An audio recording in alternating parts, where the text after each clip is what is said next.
Ela nunca precisou de uma faca, nem mesmo de um rosto. A morte precisa apenas esperar o momento certo. E agora, depois de 14 anos, Premonição 6 chegou e o plano da morte está mais cruel do que nunca. Mesmo rodeado de rumores e muitas teorias, Premonição 6 traz uma revelação que muda toda a franquia.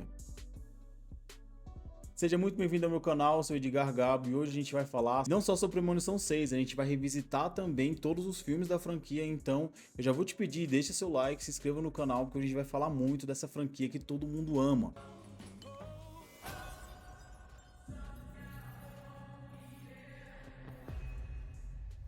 Entre 2000 e 2011, 5 filmes da franquia vieram aí pra gente e com muitas mortes, muitas cenas icônicas. E antes de eu te contar sem e com spoilers sobre Premonição 6, vamos falar um pouco sobre cada um desses filmes aí agora. Premonição 1, o primeiro filme da franquia, estreou em 2000 e teve o seu orçamento ali, né, foi gasto nesse filme 23 milhões de dólares e ele arrecadou, meu amigo, 112 milhões de dólares.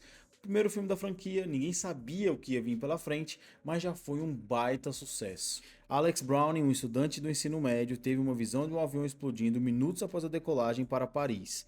Em pânico, ele consegue sair do avião e alguns colegas também vão ali com ele. Assim como ele teve a premonição, o avião explode e todos aqueles que estão ali com ele ficam muito surpresos.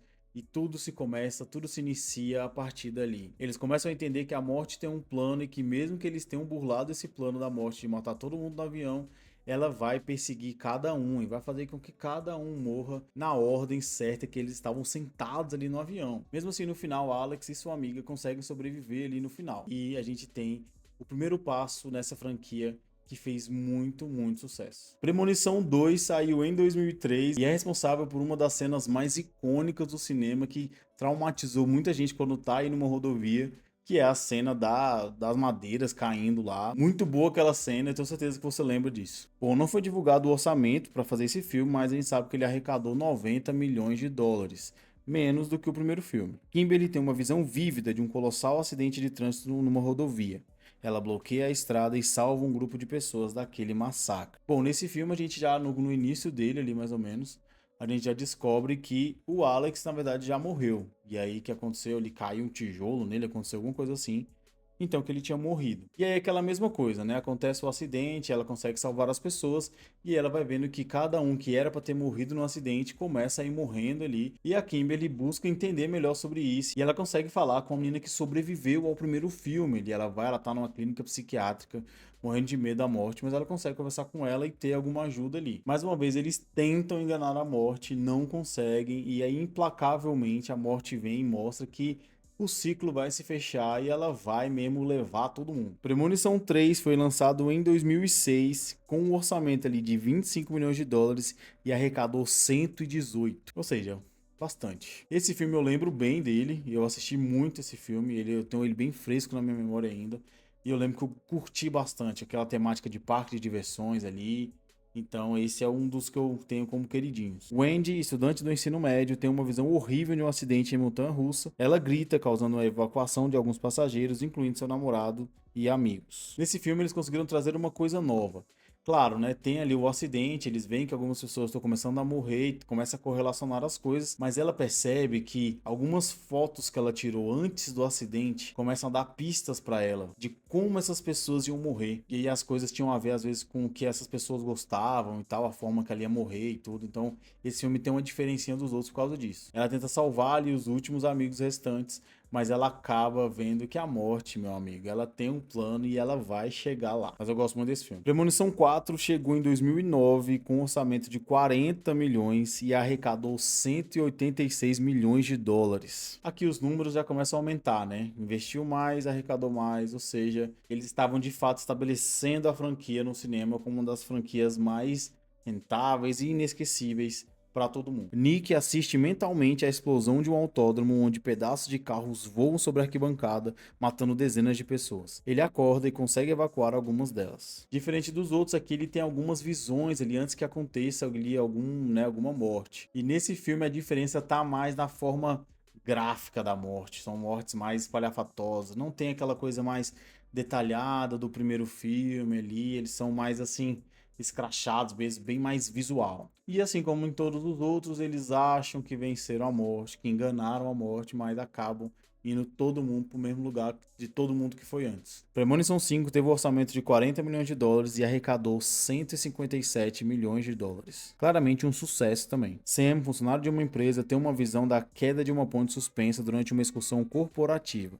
Ele convence alguns colegas a saírem do ônibus antes que a ponte desmorone. E aí é onde a gente chega, onde pra mim é um dos ápices dessa franquia, que é a Premonição 5. Ele chega ali pra mim como o início ali mais fraco de todos, eu acho bem fraquinha aquela cena ali da ponte e tal, achei bem ruim.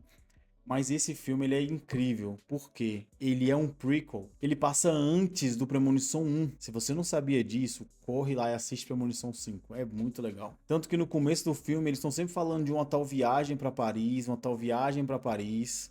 E você não pega muito o que que é. Com o desenvolver do filme, você vai vendo ali, né, aquela mesma coisa, ele teve a visão e tal, o povo foge, e aí depois cada um vai morrendo ali por vez. Mas aqui é o único filme que traz, eles conseguem entender que se você matar outra pessoa, você fica com o tempo de vida dela.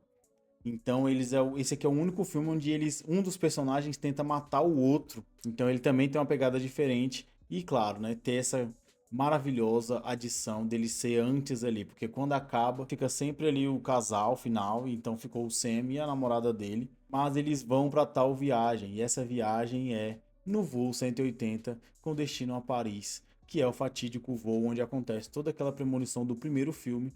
E eles estão mais atrás no avião, a briga do primeiro filme é mais no começo.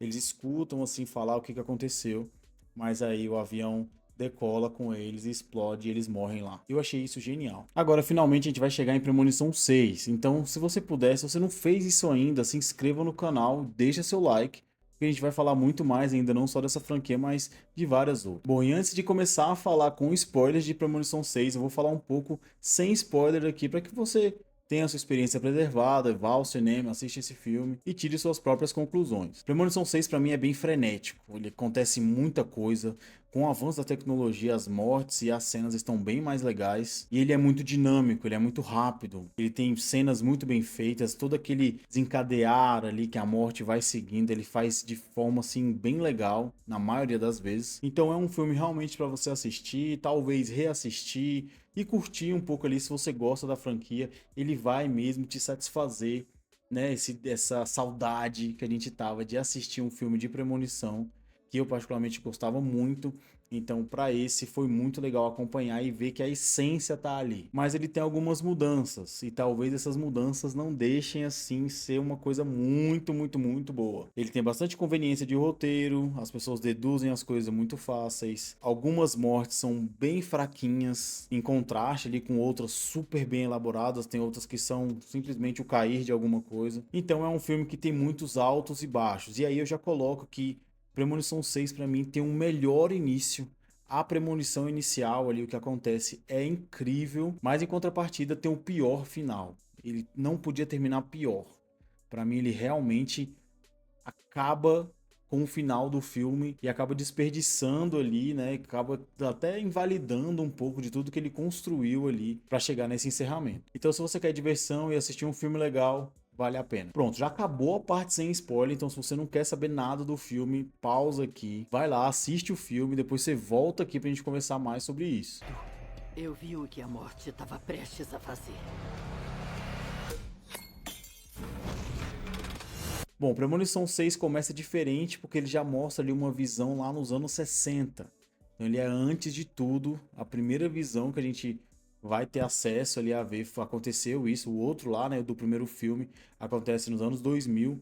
O do quinto filme é um pouco antes dos anos 2000, mas esse aqui agora é nos anos de 1960. E diferentemente dos outros, que acontece a premonição e depois logo já acontece o acidente, esse aqui não. Ele acontece a premonição e aí a gente vê que a neta da pessoa que teve a premonição é que tá tendo essa premonição agora. Ou seja, a personagem Iris teve essa premonição lá e a neta dela agora também teve. Ela viu isso, a mesma coisa. E é isso que a gente acompanha. A gente consegue ver como foi, né? Mas só um pouco mais pra frente.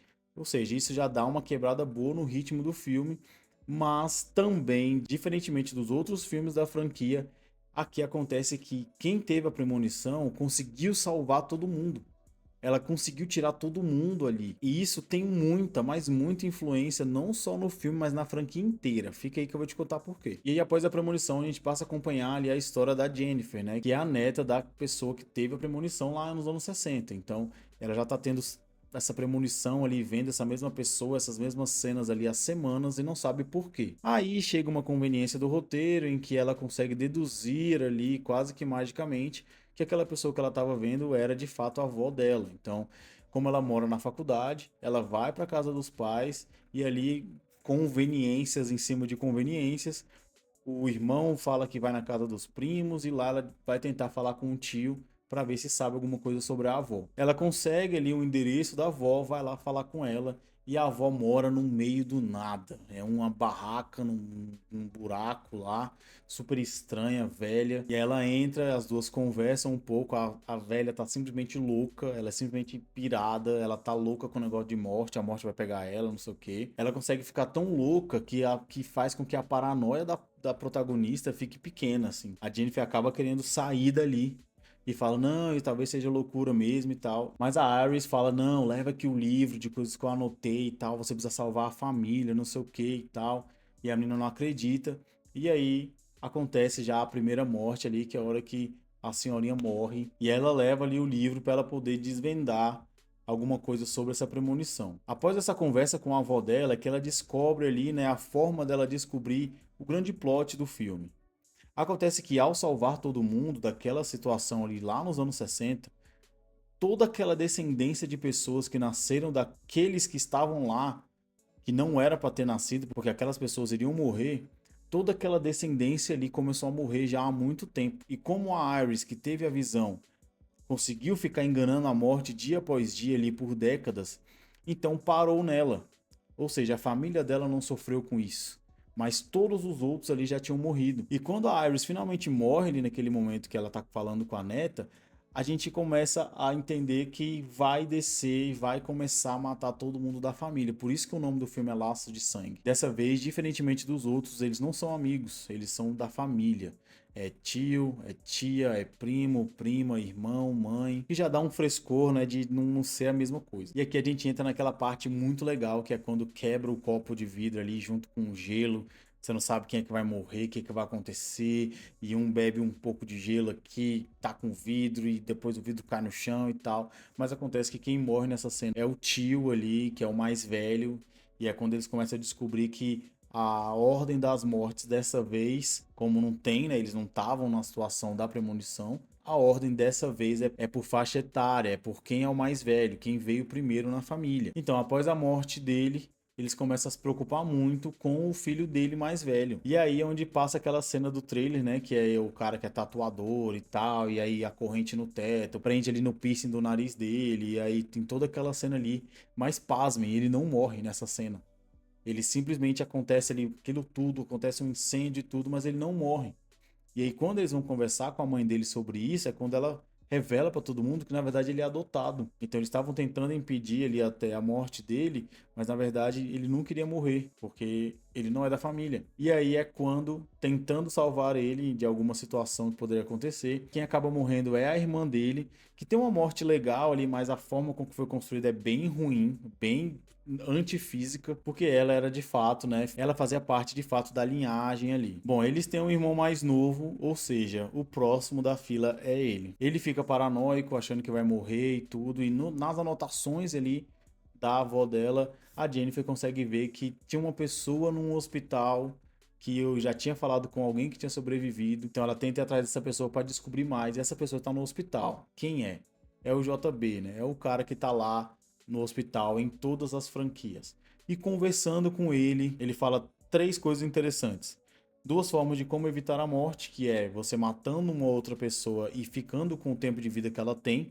É quando o roteiro tem uma sacada incrível, que aparece um... Na hora que eles falam sobre isso, um bebê começa a chorar, e aí o cara que vai ser o próximo já pensa, caraca, se eu fizer isso, né? Se eu tomar ali o tempo de vida desse bebê e tal. Então só de mencionar, assim, eu achei bem legal. Mas também tem como você a pessoa morrer ali e você de alguma forma trazer ela de volta, sabe? Essas pessoas que que tem algum problema, sei lá, e acaba morrendo, o coração para, mas é ressuscitado. Ele diz que isso pode fazer com que vocês consigam trapacear a morte. E a terceira coisa que ele fala é que ele era muito amigo da Iris porque ele era uma das pessoas que estavam naquele momento em que ela teve a premonição. Quando a gente acompanha a premonição lá no início, a gente vê que ela salva uma criança. E ele era aquela criança. Por isso que depois eles acabaram ficando amigos. E aí agora que ele descobriu que ela morreu, ele fala que só vai esperar os últimos dias dele, porque ele sabe que ele vai morrer também. Porque ele era mais novo do que ela lá. Diga-se de passagem, um ator que dá vida a esse personagem é o Tony Todd. Então ele, né, ele acrescentou muito para essa franquia. Mas infelizmente ele morreu no final de 2024. Então esse filme também é um tributo. A cena em que ele participa é bem até emocionante para quem gosta. Então foi bem referenciado e foi importantíssimo para a franquia. Vai ser uma pena não ter ele em filmes futuros. Os dois irmãos estão juntos, o que está na vez de morrer e o que é adotado. Eles têm a brilhante ideia de dar amendoim ali pro irmão que já vai morrer ali, porque ele tem alergia e tudo mais, e tem um remédio que volta, tira a alergia e volta. Então eles têm a ideia de dar bastante amendoim para ele e ele voltar. Mas eles vão fazer isso numa sala de ressonância magnética, e é onde tem ali uma das cenas mais icônicas desse filme, bem legais mesmo, quando eles ali tentando fazer essa jogada ali para burlar a morte, eles acabam aumentando a potência ali da ressonância magnética e sabe, né, que isso pode atrair metal e tudo mais. O rapaz que é adotado, ele tem piercing no corpo inteiro, então todos os piercing do corpo dele saem, são atraídos pela máquina. E aí acontece que não só o irmão que ia morrer morre, mas também o outro irmão dele que não ia morrer. Porque ao tentar burlar a morte, eles acabaram mesmo bagunçando tudo. Então, eles acabam morrendo ali por conta da máquina tá puxando esse tanto de metal e tudo. Então, vem uma mola, bate na cabeça, acontece um monte de coisa ali. E é quando sobra apenas a Jennifer, o irmão dela mais novo e a mãe dela. Então, eles sabem que a próxima a morrer é a mãe. Então, eles tentam ir lá pra cabana de onde a avó dela morava, a Iris, porque lá talvez seria um lugar seguro para eles ficarem até descobrir como burlar ali a morte. E aí é quando o filme desanda totalmente. A parte legal do filme fica até esse momento ali da ressonância. O resto é terrível. É uma ladeira íngreme e uma queda livre de roteiro, de cena, de criatividade. E o filme, para mim, podia acabar ali. E aí acontece que, ao chegar lá, tudo dá errado, uma coisa explode. E aí eles estão numa van onde a Jennifer está dirigindo. E a Jennifer cai com essa van dentro de uma água. A mãe e o irmão conseguem sair e vão tentar entrar na casa ali para eles não morrerem e tudo mais. Mas aí a mãe, de uma forma heróica, para salvar os filhos ali, consegue voltar e uma placa, um negócio lá cai na cabeça dela e ela morre simplesmente assim, sabe? Zero criatividade. E a Jennifer, que caiu ali num riozinho que tem ali do lado, uma lagoazinha, ela tá debaixo d'água e tá quase morrendo, e o irmão tentando tirar o cinto dela, aquela cena assim, zero criatividade, já tem cena assim em 1 milhão de filmes, ele tentando tirar, tenta salvar e não consegue e tal, acaba que ela, né, acaba meio que afogando ali, e mesmo depois de um tempo que ela tá lá dentro, ele tá tentando tirar ela ainda, ele consegue tirar ela, e aí fazendo ali massagem cardíaca e tudo, ele consegue trazê-la de volta. E com isso na cabeça deles, eles acham que, conseguimos burlar a morte, né? Você morreu e voltou à vida, então tá tudo bem, tá tudo sussa. O céu se abre, tá tudo lindo agora. Pronto, esse filme vai ser diferente porque a gente burlou a morte. É claro que nessa hora você já sabe, né, cara? Não é possível que eles conseguiram fazer isso. Mas, encaminhando pro final do filme, eles vão ali como se fosse numa formatura ali. E aí chega uma pessoa, acho que é um professor ali, que é do irmão dela mais novo. Ele chega e eles falam assim: esse menino é um herói e tal. E aí a Jennifer fala: ele salvou minha vida, ele me trouxe de volta, ele me ressuscitou, alguma coisa assim. E aí é quando esse professor meio que fala assim: tipo, como assim? Você não ressuscitou, você só estava inconsciente. Aí os irmãos já se olham, e aí, tipo, meu Deus, você não voltou à vida. Então, ou seja, a gente não parou nada. Aí tudo aquilo que tava lindo, sol lindo, começa a fechar o tempo, aí o vento começa a bater nas coisas, fazer barulho, aí a morte voltou. Parece que a morte estava assim, stand-by, porque ela não sabia que ela ia morrer. Agora que ela sabe que ela vai morrer, a morte fala: opa, vou lá. Ficou tudo estranho, aí uma senhorinha que tinha pegado uma moeda antes, a moeda cai, roda a cidade inteira, cai no trilho do trem, que aí o trem vem para passar no negócio, desencarrilha lá por causa da moeda, e aí vem para cima deles, o que é uma das cenas assim de vergonha, sabe? É muito ruim mesmo. Mas aí o trem vem pra cima deles ali, ela correndo, acaba que ela cai. Quando ela cai, o trem para, ou seja, não chega a passar por cima deles. Mas aí vem um dos carrinhos do trem que tava atrás, assim, cheio de tora de madeira. E aí um bate nela e outro bate na cara do irmão e acaba o filme. Dizem que esse final foi uma referência ali ao segundo filme, né? Pra gente ter essa questão ali com as toras de madeira e tal, mas nada confirmado. Então, por mais que eu tenha gostado bastante do filme, eu consigo reconhecer que ele tem muitos erros de roteiro, muito furo, muita coisinha aberta, muita dedução.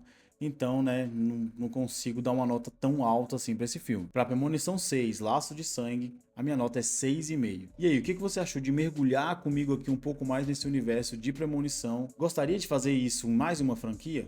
Deixa aqui nos comentários pra gente falar um pouco mais, abordar todos os filmes e trazer aqui mais vídeos para o canal. Então, se você puder, não se esqueça, deixe seu like, se inscreva no canal e até o próximo vídeo. Até mais!